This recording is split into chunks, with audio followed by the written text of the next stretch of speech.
Daily drawing.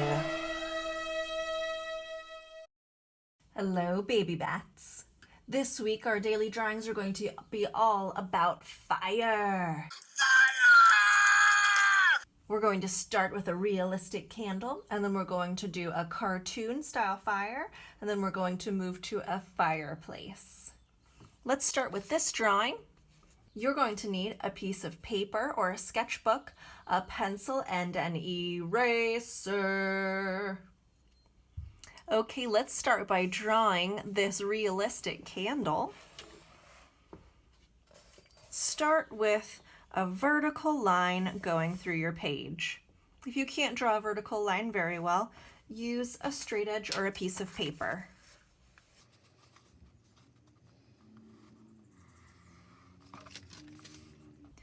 We're going to put an oval right in the center, and this oval is the top of the candle.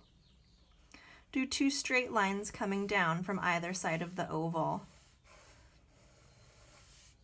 At the beginning of our art year, we learned how to create 3D spheres, 3D cylinders, 3D cones, and 3D pyramids, and 3D rectangles. And all of these shapes can be combined to make things in real life, just like this candle. Erase your center line out of the candle. But we're going to leave it up here to help us make our flame. Make a long, tall, skinny teardrop shape. And your candle can be unique. You can make it wider at the bottom and skinnier at the top. But whatever shape you do, make it long and skinny. Fire is a chemical reaction that creates heat and light. And so we are going to be really focusing on shading for this drawing to show the light coming out of the flame. It's really hard to draw flames because they are constantly moving and it's really just light that you're looking at. And so shading is going to really help us with that illusion of light. Erase the center line from the middle of your flame. And we're going to draw in that little wick very last. The next thing we need to do is shade all around the edges here, nice and dark, so that this flame looks like it's bright light. Remember to use the side of your pencil. That way you don't see any lines like this. That is not what we want. No.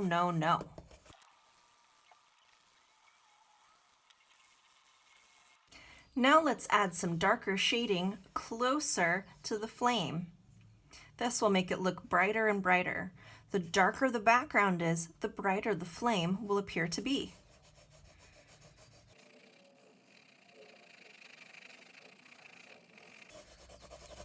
If you're at home doing this with Google Draw, you can really have fun making this a dark background with a light shape over the top of it to make it really realistic.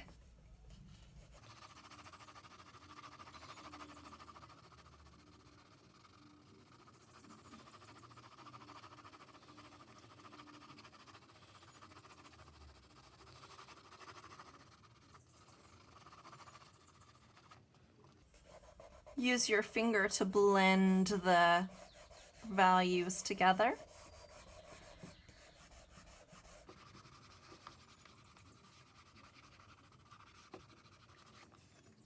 Let's erase away any mistakes.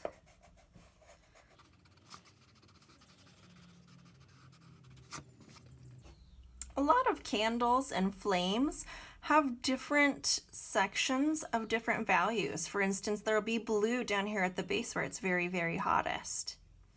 This will be a slightly less hot temperature up here, and so I'm going to give this a light value and a triangle shape. Now I didn't draw any lines to create that, I only used value. If it doesn't show up enough, I can add a little darker value above it to make that medium value pop out.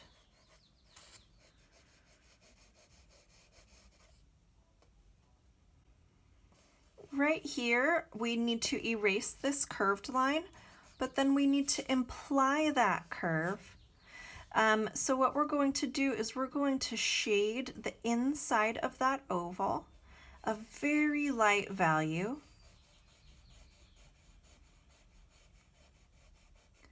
Almost like a tiny oval inside the oval.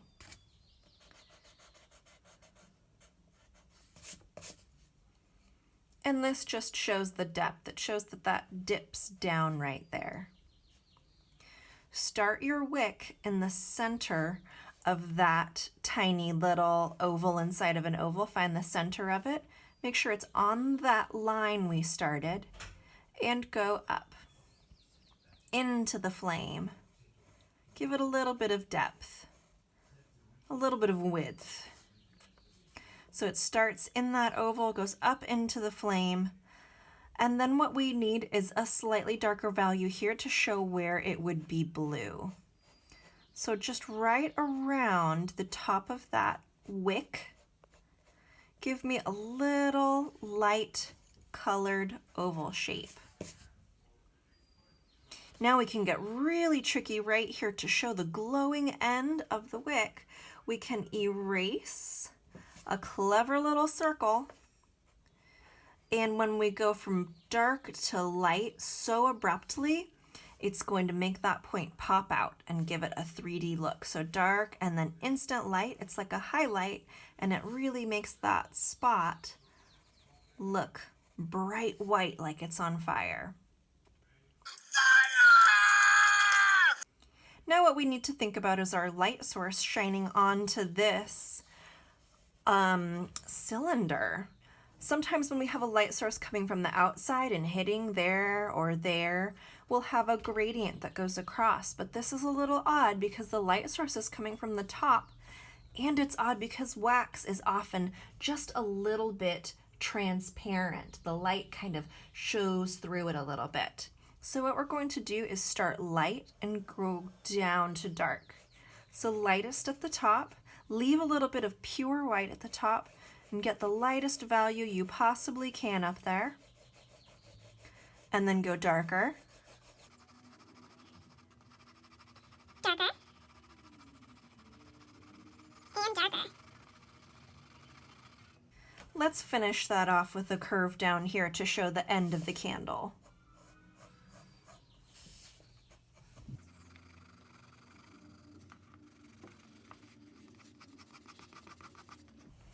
Now what I'm going to do, because I can see my darkest, lighter, is I'm going to blend up and down with my finger, because I don't want to be able to see where one value ends and the other begins.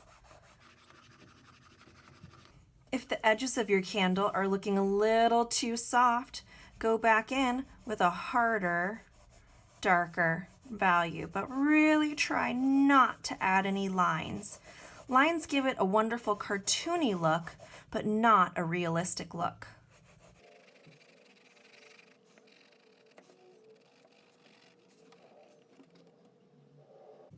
Finally, we're going to add an optional little drip of wax. Some of the drawings of candles that I've seen have lots of drips of wax to show that it's been burning for many, many hours. You can add as many drips as you want.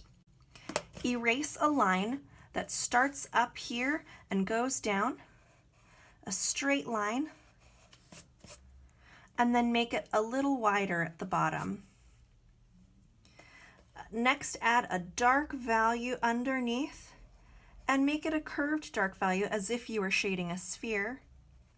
And then slowly blend that up, up, up into nothing. Well, I feel like we're done with our candle. We should be able to see several values within the flame.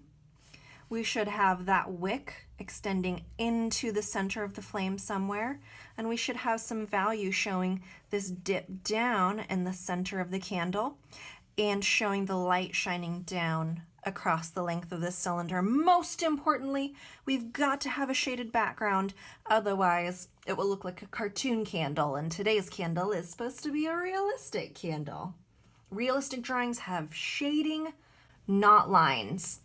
If you look at any object in the real world, there's no black lines there. It's just value, value, value. Dark value, light value, dark value,